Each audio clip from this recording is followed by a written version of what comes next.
Bueno, es un gusto para nosotros recibir al sacerdote, doctor en Derecho Canónico, Gabriel González Merlano.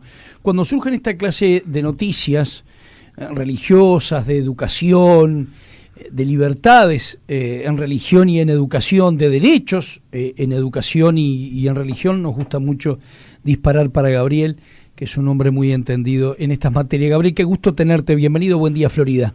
Bueno, el gusto es mío, como siempre, Fabricio. Y yo busco temas que me excusen con tu presencia, es decir, que me excusen en tiempo de poder traerte. Surge un tema, ¿qué haces, Gaby? ¿Todo bien? Vamos a hablar de fútbol. De fútbol no te iba a traer a hablar, pero este tema me pareció importante que nos ilustres un poco sobre esto que está sucediendo de una comunidad religiosa de raíces protestantes, denominada menonitas, que están en Florida y que, bueno, hoy son tema de corrillo, digamos, de expresiones varias, en varios medios además de la comunidad uruguaya. Quiero que me cuentes algo. Sí, yo creo que en primer lugar es una comunidad religiosa. Como bien decís, siempre a mí me interesan mucho estos temas, de los cuales hace muchísimos años que me estoy dedicando a todos los temas que son de libertad religiosa, libertad de conciencia. Y yo considero que todas estas cuestiones, nosotros tenemos poca conciencia, valga la redundancia, hablando de libertad de conciencia, tenemos poca conciencia de que son verdaderos atropellos, ¿tá? Es decir, son atropellos a las comunidades religiosas que tienen derechos que no siempre se respetan, ¿tá? En una sociedad tan plagada de derechos y que se inventan derechos, incluso se crean derechos, no somos capaces muchas veces de defender aquellos derechos que son fundamentales, que son innatos a la naturaleza humana, ¿no? A la condición humana y que están recogidos por todas las grandes declaraciones de derechos humanos. Por ejemplo, desde la Declaración Universal de Derechos Humanos, pasando por la Declaración de los Derechos Civiles y Políticos, por el Pacto de San José de Costa Rica, por la Declaración de Eliminación de todas formas de discriminación contra la religión, y bueno, y todas las que quieras. En todas va a haber siempre un artículo que habla de la libertad religiosa. Y la libertad religiosa, como hemos dicho otras veces, no solo es de las personas, también es de los grupos, porque la religión es un fenómeno cultural, o sea que la religión, vamos a partir, es un fenómeno cultural, como lo es el deporte, que recién hablábamos del fútbol. Es un fenómeno cultural que tiene esa característica, ¿no? que es colectivo. ¿Tá? Uno puede tener sus creencias en forma individual que deben ser protegidas, pero hay una vertiente que es colectiva, ¿no? Siempre, porque generalmente los que creen en lo mismo tienden a agruparse y defender sus convicciones y exponerlas y transmitirlas.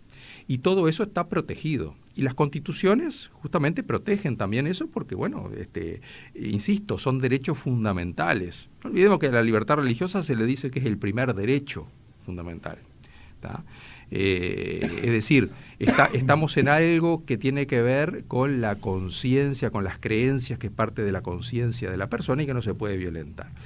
Y la libertad religiosa es muy amplia, porque yo soy libre religiosamente cuando me dejan creer, cuando me dejan manifestar mi religión, cuando me dejan vestirme de acuerdo a lo que mi religión me permite, cuando me permiten educarme de acuerdo a mi religión, cuando me permiten transmitir lo que yo creo, ¿tá? Cuando me permiten no hacer determinadas cosas porque van contra las normas de la religión. ¿Y cuál es el límite? Porque también dice, bueno, entonces eso, cada uno hace lo que quiere, ¿no? Yo digo que creo en una cosa, entonces hago lo que quiero. No, el límite es la seguridad, la higiene, o sea, esos son los límites que establece el Estado, los Estados establecen a las libertades fundamentales, a cualquiera, entre ellas la libertad religiosa. Incluso la libertad religiosa es mucho más estricta, hay menos límites en general para la libertad religiosa. Entonces, cuando hay menos límites institucionales. Institucionales, claro. Por ejemplo, en la época de la pandemia se cometieron muchos atropellos porque la libertad religiosa queda exenta de muchas cuestiones, aunque haya problemas como había de seguridad o de higiene. No entiendo. Claro, hay circunstancias, hay elementos de la libertad religiosa que no se pueden quitar aún cuando haya situaciones, por ejemplo, como la que pasamos de la pandemia. Está bien, pero como que, por ejemplo, y como que haya sido el derecho que tienen las personas muchas veces de tener recibir misa, de recibir Santo Sacramento, claro, de misa, y eso, sí, que sí, eso sí, no sí. se podía hacer. Claro, no se puede, no es tan fácil decir, si no, como hay una pandemia, no. El tema religioso es muy delicado, y no es porque lo diga yo, insisto, están en los documentos internacionales. Ahora, ¿qué sucede?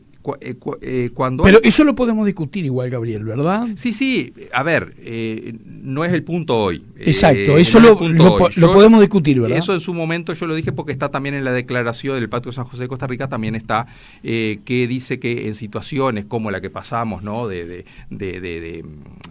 catástrofes o lo que sea, o como la que pasamos de la pandemia, se pueden suspender muchos de los derechos, excepto, dice, la libertad religiosa y eso. Entonces, bueno, o sea que no es que lo diga yo ni lo interprete, está dicho explícitamente. No, está bien, pero igual lo podemos discutir un día. Se puede un día, por supuesto, sí. Que sí. Ahora, lo que vamos. ¿Estás bien con el calor acá, sí, o apago? ¿Está bien? ¿Estás bien? Todavía no me entraba. ¿Viste cómo te cuido, no? No me entraba a calabrar. ¿No? ¿Todavía no? Claro, cuando me acaloré. No, yo por la edad también te cuido, ¿no? Entonces, ¿qué sucede cuando no hay un tema de higiene, seguridad pública, moralidad, que son los límites que establece el Estado para la vigencia de los derechos fundamentales? Bueno, entonces hay que dejarlos libremente. Entonces, si vos me decís, viene una comunidad religiosa y me dice, yo no vacuno a mis hijos, como ha pasado. Sí, ha pasado. No, ahí no. No, ahí no existe libertad religiosa. ¿Por qué? Porque si yo no los vacuno, se van a agarrar la enfermedad correspondiente, van a contagiar a otros. Y entonces ahí yo tengo un problema de mis creencias no llegan a ese punto de que yo sea un factor de contagio de salud y que pueda provocar la muerte a otros, no. Porque si no estaría abriendo un camino de que yo por mis creencias salga también a matar a cualquiera, ¿no? Entonces, digo, ahí es un ejemplo claro ese, porque dice, ¿por qué se puede hacer objeción de conciencia, como se llama en otros temas, y no en el vacunar? No, entra una cuestión de salud pública, no, eso es muy grave, ¿no? Ahora, en el tema generalmente de la educación no hay nada en juego, no hay ni seguridad, ni salud pública, ni moralidad, ni nada. No hay libertades. Libertades intelectuales. Vos me hablas de libertad religiosa y también está la libertad de educación.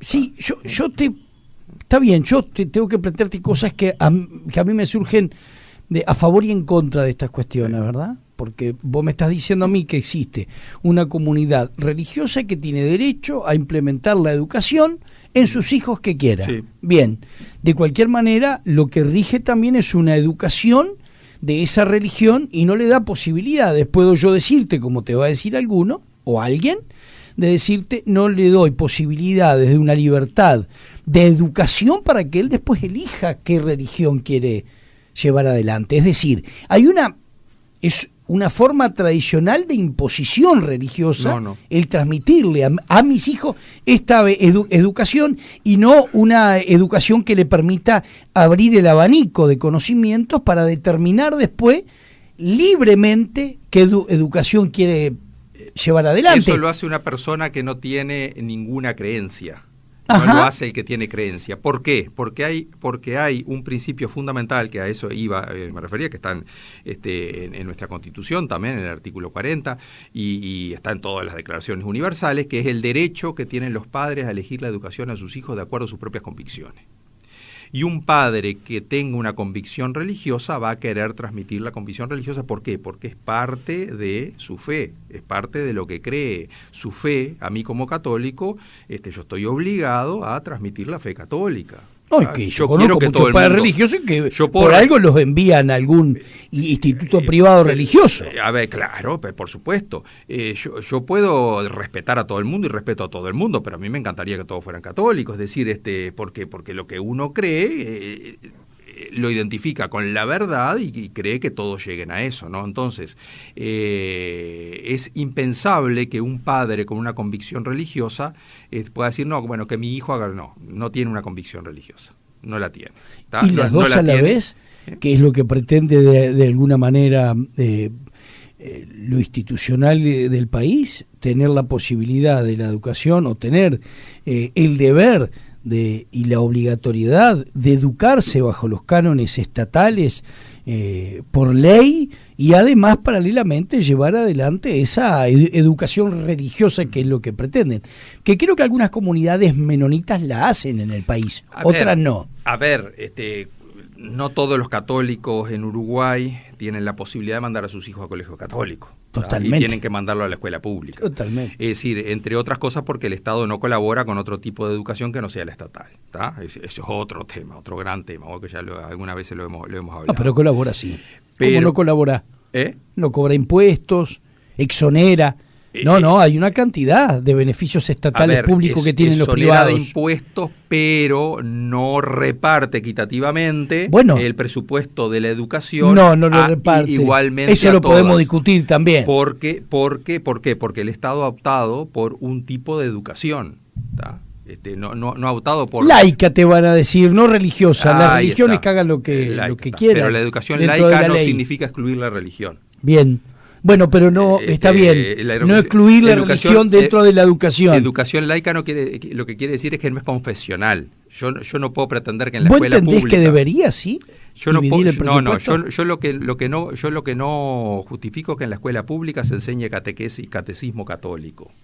O protestante o el que sea. Está claro. Pero sí que se hable de religión. Pero sin existencia. Pero sí que se hable de religión. Es parte de la historia de la humanidad. Yo nunca lo entendí por qué no se habla. Bueno, es el único país... ¿Qué tengo que llamarte a vos para entender esto? Porque es de los pocos países del mundo que no se habla de religión en la escuela. Está claro. Que no existe como asignatura, no existe como nada. Bueno, entonces vamos a partir por ahí. Entonces la educación nuestra, estatal, pública, no es muy apetecible para alguien que tenga una convicción religiosa. ¿Está? Es decir, porque enseñan, se transmiten unos ciertos valores republicanos que excluyen todo sentimiento religioso y no es formativa para un niño. Entonces yo creo que por eso está el derecho que tienen las comunidades religiosas y cualquier persona de iniciativa privada que tenga de formar sus propios colegios, sus propias instituciones educativas para transmitir sus propios valores, y es un derecho constitucional y un derecho... Ahora, eso el CODICEN y la ANEP se lo planteó a este grupo menonita de qué paso seguir para tener su colegio particular, privado, y lo desecharon también. Bueno, pero lo que pasa es que eso no hay obligación a tener una cuestión formalizada como un instituto aprobado por el Consejo, porque ahí está el gran problema que yo veo que tenemos en este país, que todo tiene que pasar, ¿tá? Es decir, por la ANEP, por el CODICEN. Es decir, hay libertad de enseñanza porque yo puedo mañana abrir un colegio que sea católico, sí, pero yo no puedo enseñar lo que yo quiero. El maestro es único, el texto es único, es decir, y después estoy sometido a inspección también académica del CODICEN, de la ANEP, de quien sea, ¿tá? Y eso no es libertad. Es decir, ¿por qué? Porque yo tengo derecho a enseñar mis propios contenidos. Insisto, en Uruguay se estableció como obligatoria un tipo de educación que es totalmente sesgada. ¿Por qué? Porque responde a una manera, a una identidad humana, a una antropología, a ciertos valores, ¿tá? Es decir, a cierto modelo de hombre, que no necesariamente es compatible por otro. Es decir, es el hombre sin religión, ¿tá? Es el hombre sin trascendencia, ¿tá? Es decir, porque es ese modelo, es el modelo del siglo XIX, el modelo valeriano, es decir, ese modelo liberal, ¿tá? Liberal ateo, ¿tá? Que se instauró. Muy respetable, pero déjenme también que yo tenga mis propios, también mi propio perfil de educación. Entonces, el Estado también debería colaborar con otros perfiles diferentes y no ser... Pero ¿qué pasa? Termina siendo un Estado totalitario, porque no solo que me dice, sí, vos abrí tu colegio católico, pero mirá que tenés que usar este texto, y mirá que los maestros tienen que ser reconocidos por el Estado, ¿tá? Y mirá que estás sujeto a la inspección nuestra, a ver si cumplís con todo. Y eso es inconstitucional, porque la Constitución dice que el Estado velará solamente a los efectos de la moralidad, la higiene, la seguridad. Pero resulta que nuestro Estado se mete mucho más allá, porque me impone un programa determinado, me impone los maestros, me impone textos, inspección, ¿entendés? Ahí está lo limitado de nuestro sistema, ¿tá? Y entonces se topan con problemas como este, Cuando alguien dice, no, yo no quiero formar a los niños de la comunidad en ese sistema, y no hay obligatorio. Y en su momento eso fue obligatorio también en Uruguay, porque el totalitarismo llegó a tal punto que dice, no, acá en Uruguay es obligatorio que vayan a la escuela pública. La obligación de la escolaridad en primaria y en secundaria era en la escuela estatal, y había que hacer un seguimiento incluso. Eso hoy, gracias a Dios, está derogado. Es decir, la ley de la LUC, tan discutida en el 2020, deroga eso. Entonces, ¿hoy qué queda a nivel de ley? Que es obligatorio enviar, es obligatorio la educación de los hijos a nivel primario y secundario, pero no es obligatorio que sea en una escuela estatal. Entonces esta gente dice, nosotros los educamos, tienen 2 educadores propios, reciben material de Estados Unidos, de una escuela propia de ellos, un sistema muy aprobado en todo el mundo, como es la educación en el hogar. El Home Studying ese que con muy buenos resultados. Ellos hacen educación de larga distancia, ¿no? Sí, claro, recibe el material y eso, y hacen la educación, el Home Studying, ¿no? Es decir, otra forma. ¿Y por qué la nuestra tiene que ser la única y la mejor? No te quiero discutir después a nivel de resultados, ¿Qué sociedad tenemos de acuerdo a la educación yo que de damos? cualquier manera, yo entiendo que con la... Porque si vos me decís, la educación nuestra es tan perfecta, que forma gente tan integrada a la sociedad y de tan buenas costumbres, y sin ningún vicio ni nada, entonces digo, yo mismo me empiezo a... Sí, pero de cualquier manera, Gabriel, es complejo el tema, ¿verdad? O sea, es para discutirlo el tema. Es complejo profundamente. Es complejo, bueno, sí, es complejo para mí, por ejemplo. Ahí está, es complejo para discutirlo entre nosotros. Yo entiendo que hay una desidia social gigantesca si le quitamos es complejo para nosotros las mínimas obligatoriedades a la sociedad de educar a sus hijos. Me parece que sería peor todo, ¿no? Bueno, a ver, es complejo para nosotros que pensamos, es decir, educación Varela, ¿está? Sí, laica, gratuita, obligatoria, que tampoco Varela estableció la laicidad, pero bueno, está. Tampoco te iba a decir. Tampoco eso está. Pero laica, gratuita, obligatoria.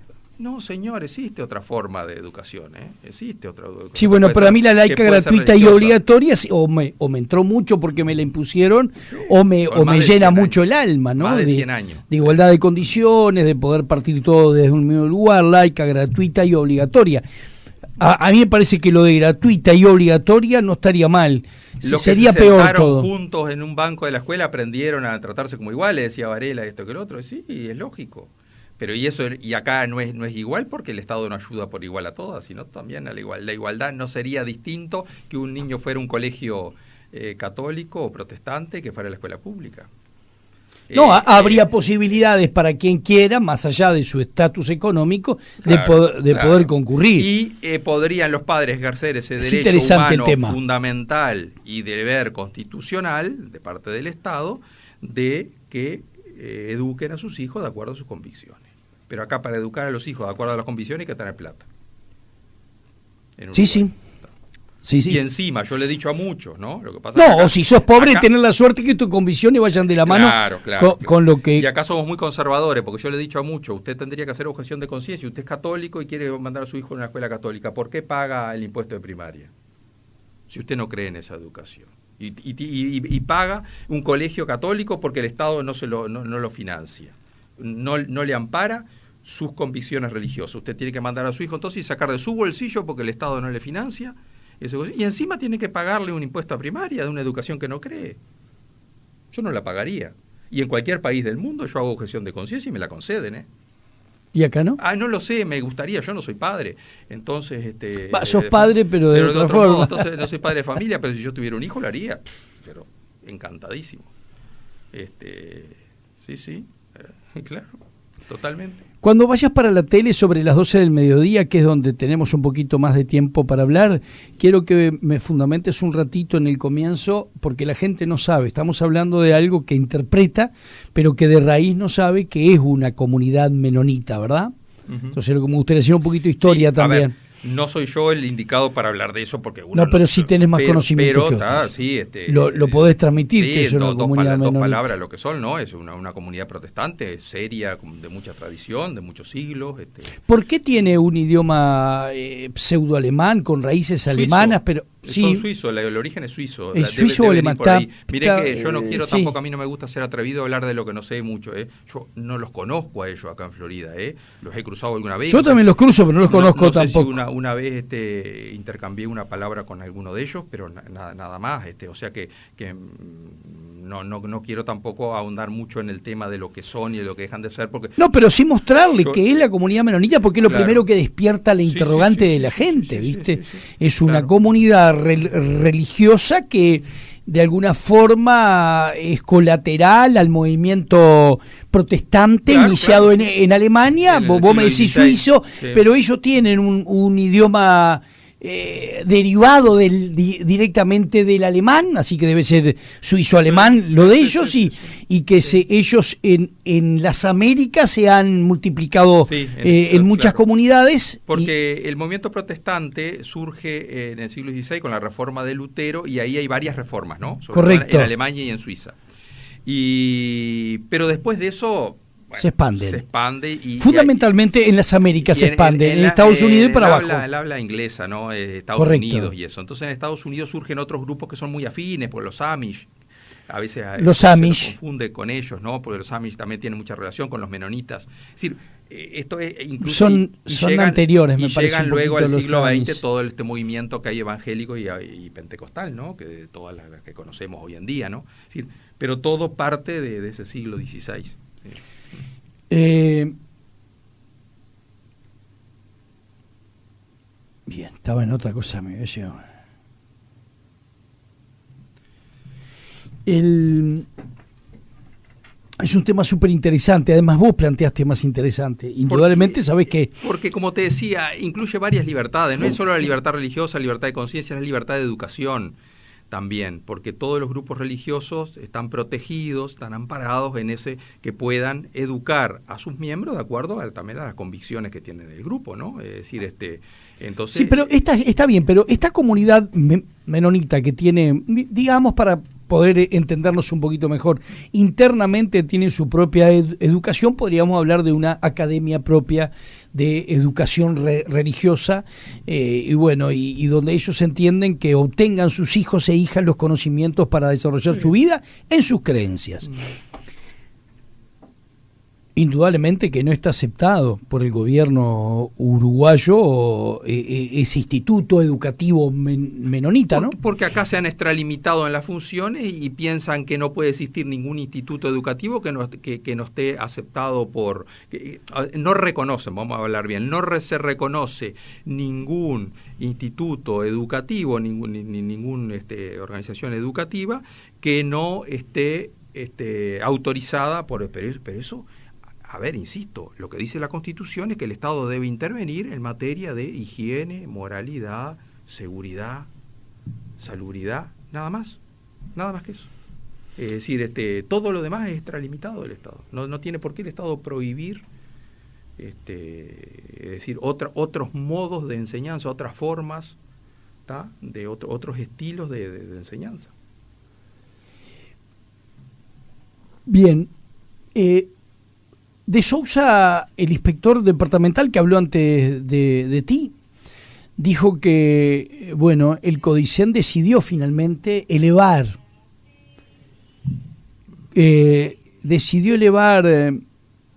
el caso a la justicia, que lo defina la justicia.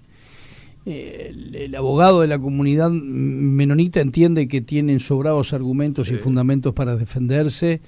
Yo no sé en qué podría terminar. Yo entiendo que también hay fundamentos para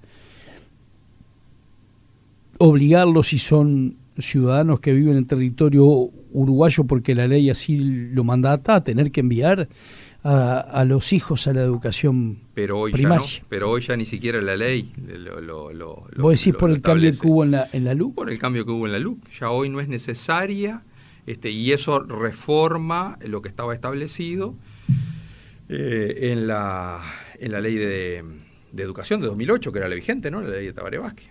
¿está? Es decir, reforma el artículo correspondiente, que ahora de memoria no me lo acuerdo, pero creo que es el artículo 7 de la Ley General de Educación, y ya quitó la LUC, en la redacción que le da la ley al texto del 2020, quita esa obligatoriedad que la escolaridad tenga que hacerse en un centro estatal.